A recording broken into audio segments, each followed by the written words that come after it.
Soikkeli. Tämä on paketin aukaisuvideo Evolutionin valmistamasta Harake 1 pyörösahasta. Evolutiona Suomessa maahantyö Fintuus Oy. Löydätte linkin alapuolella olevasta kuvauksesta.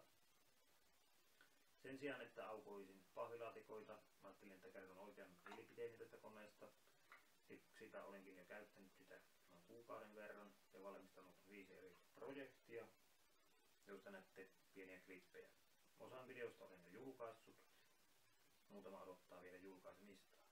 Paketista tulee itse koneen lisäksi avainteränvaihtoa varten, luonnollisesti manuaali,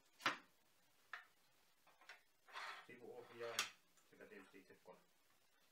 Kone on varustettu 1200 wattin moottorilla. Siinä on 185 mm laikka, joka katkaisee 60 mm syvälle. Katsotaanpa siis. Uutta nauhahiemakkonettani varten leikkasin osat 5 mm levystä.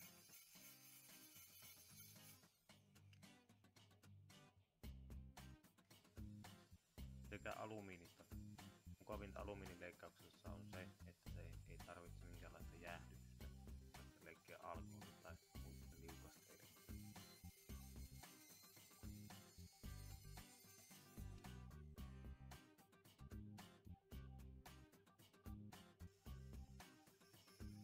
Kanttaus säästää hitsaamiselta, mutta tarpeeksi paksu tai leveä levy ei taivukaan ihan helposti. Ura helpottaa siinä huomattavasti.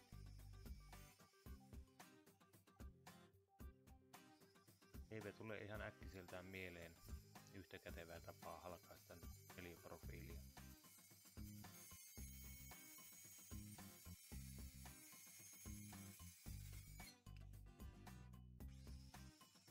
Tämähän antaa vaikka mitä mahdollisuuksia.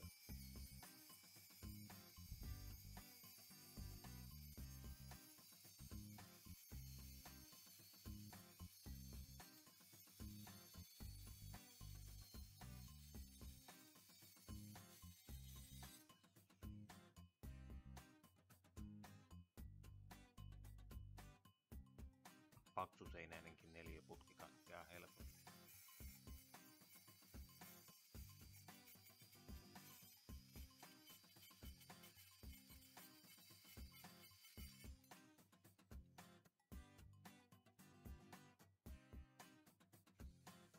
Ei tarvitse huolehtia nauloista, sen kun leikkaa sieltä vaan mistä huvittaa.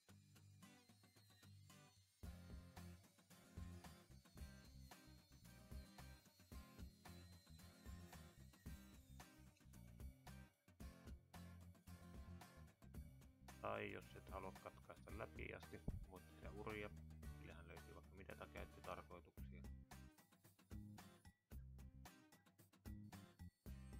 Totta kai se leikkaa hienosti myös levyjä, vaneria, MDF:ää, lastulevyjä sekä hieman ohuempaakin peltiä.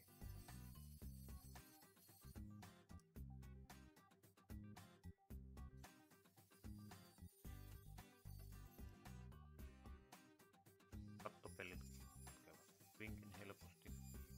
Ei värinää, kipinöitä eikä palanuttamaa.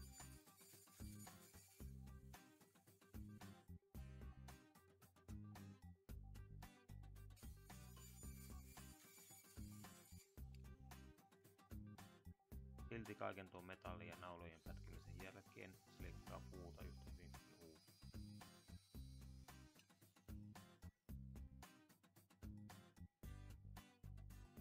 Nailon akryylipolykarbonaatti ei tuota ongelmia.